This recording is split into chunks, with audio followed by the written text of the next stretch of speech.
Demon Slayer episode 2 of the Hashira training arc is now out for you guys to go and check out. So let's talk about it. So episode 2 of the Hashira training arc is a one that covers some unique backstory to a character that people do love. Now, if you're a manga reader and you have read Demon Slayer in the manga, you know exactly where we're going and you knew exactly everything about the backstory of GIYU. And that's what this episode is all about. It's about exploring GIYU. Why is he depressed? Why does he, go away from everyone when people are trying to pull him back in to be friends with them, to, become a part of the hashiras?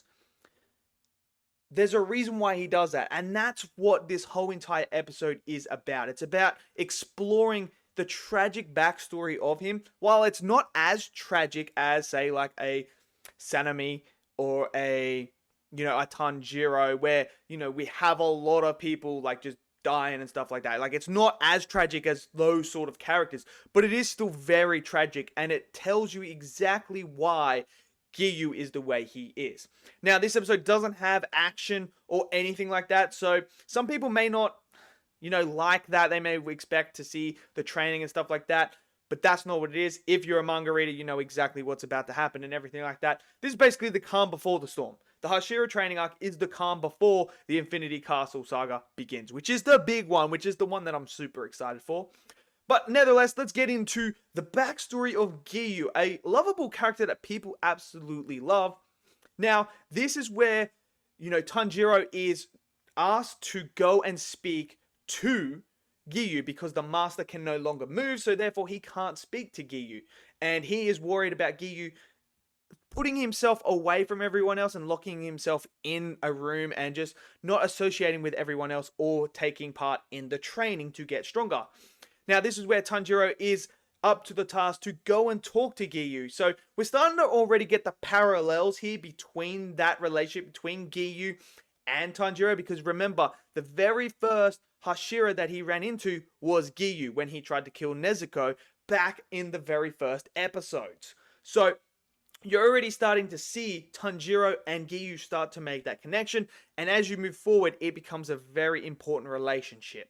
So look to that. But this is where Tanjiro then, we have this beautiful comedic sequence of Tanjiro just annoying the absolute living crap out of GIYU. Like, he wants to talk to GIYU. GIYU's like, just leave me alone, bro. I don't want to do it. This is where GIYU says to him, I never passed the final selections. I'm not the water Hashira. You're meant to be the water Hashira. So, and then when he leaves, and we have Tanjiro just appearing everywhere. The restroom, every single place he is. And it gets to the point where GIYU's like, fine, if I just talk to him, maybe he'll stop stalking me. And this is where GIYU then opens up to Tanjiro and tells him about a friend that Tanjiro knows about, Sabito, the guy that we see very early on with the mask and the peach hair with the scar on his face.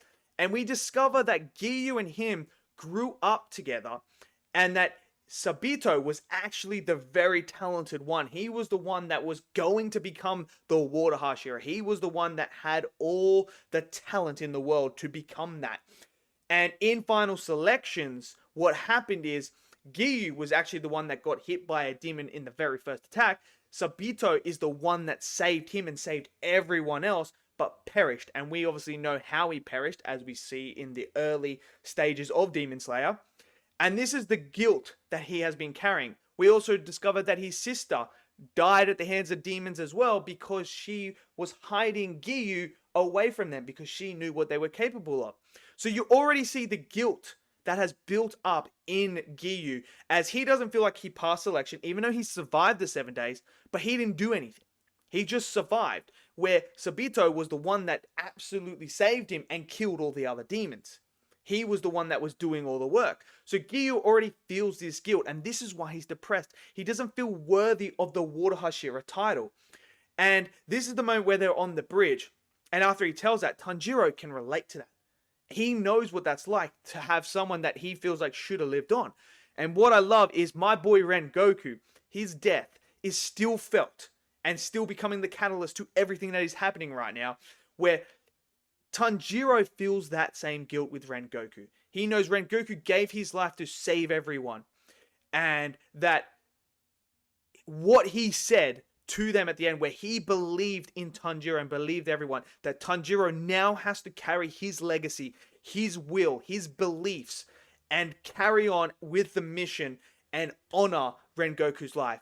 And this is where he says that to Giyu. He says to Giyu, are you going to continue his legacy, basically? Are you going to, his memory, are you going to live on that? And this is where Giyu gets his big moment where he feels the slap that happened when he was a kid from Sabito. And this is where he has a conversation with Sabito when they were kids and that, about Sabito saying to him, don't ever say that you deserve to die, that you should have died. Don't do that. And this is Giyu realizing he's been an idiot this whole entire time, that he needs to live for them. He needs to grab on what they were all about and push forward and become the water Hashira, become what Sabito was meant to be and live that dream. So it's just this beautiful moment. It really is so great to see this character. Now people are going to understand this character a lot more and why he acts the way he does.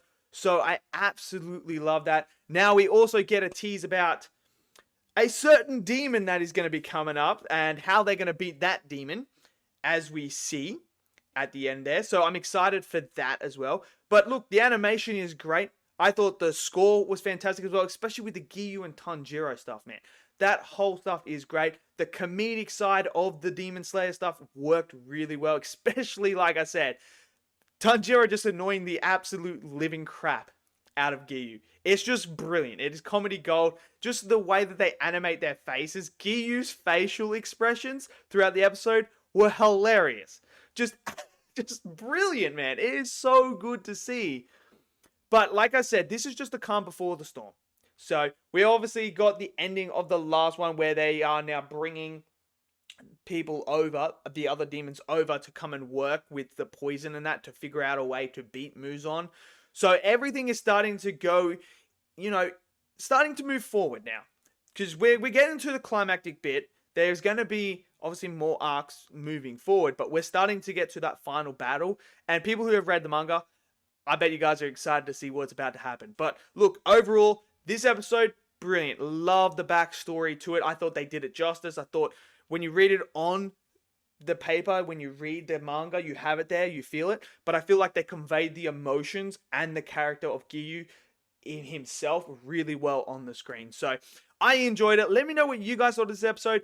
Smash it down there. Smash that like button for me. Click subscribe. And I'll see you guys next video. Until then, stay safe and peace out.